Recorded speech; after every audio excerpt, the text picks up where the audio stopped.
Let's go to game one. Pittsburgh Penguins at the New York Rangers. Puck drops 7 o'clock Eastern time. Game one between these two teams, as we said. Rangers come into this one allowing just 2 goals a game over their last 14 games. 2 goals a game. And the factor, we'll talk about Shesterkin a little bit later, but he's been on fire of late. Although his last 2 starts haven't been as good, but if you look at his body of work, he's been great. We'll talk about him a little bit later.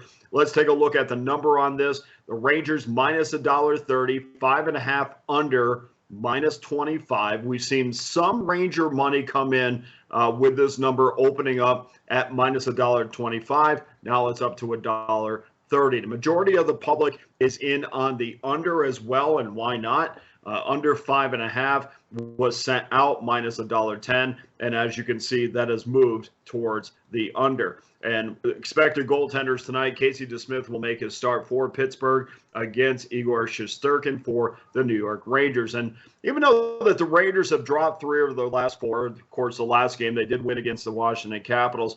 That is really pale in comparison, and I don't put too much stock into what the Rangers have done of late, especially in those last 2 or 3 games where it was kind of locked up for them.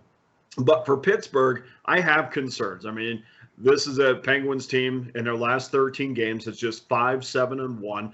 They just haven't seemed right. And you want to talk about a team not going into the postseason the way that you want them, not peaking at the right time. Well, that's certainly Mike Sullivan's team at this point. So I would be careful when putting my money behind the Pittsburgh Penguins until they can prove that they can go in MSG and win, which is a building that they've had success in. But I need to see that in this series. Past success does not guarantee future results. I don't know if you've ever heard that before.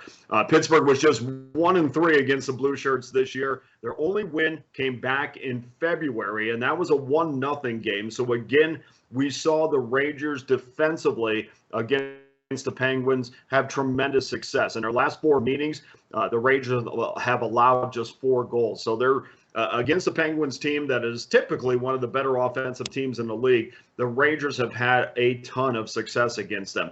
Pittsburgh, as we said, has had a lot of success at MSG, but I think we're gonna get Pittsburgh napping in this one. I think this is going to be a situation where Pittsburgh goes into MSG and just is still trying to find their game. And we've seen that this year with Pittsburgh. We've seen, even right before the All-Star break, they weren't playing too well. And then they a lot of ups and downs. And I just, unlike teams like Calgary and St. Louis, teams that are going into the postseason on a high note, I just don't feel that way about the Penguins. But, of course, you can't ignore their pedigree. They've had tremendous, I mean, you name it. You go down the lineup, and they'll show you a tremendous amount of postseason pedigree on that lineup. So you can't overlook them.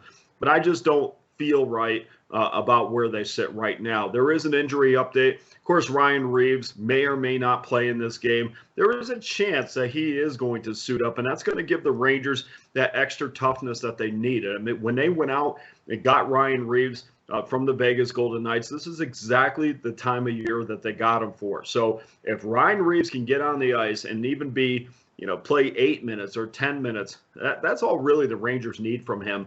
If he's able to go, I think that's going to be a huge physical advantage for the Rangers.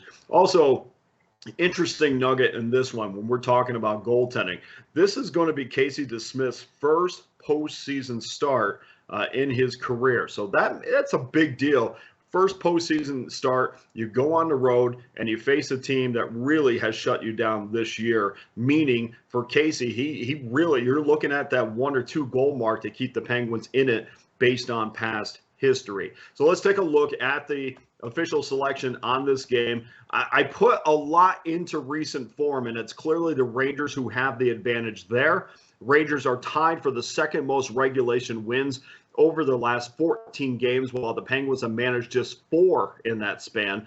And when I have a matchup of Shesterkin, who owns a 2.07 goals against and seems to be getting better with 1 goal or less allowed in 4 of his last 7 starts, against a guy that's a first-time playoff goaltender on the road, I'm clearly going with the Rangers in this one, and I'm more than happy to give up the $1.30.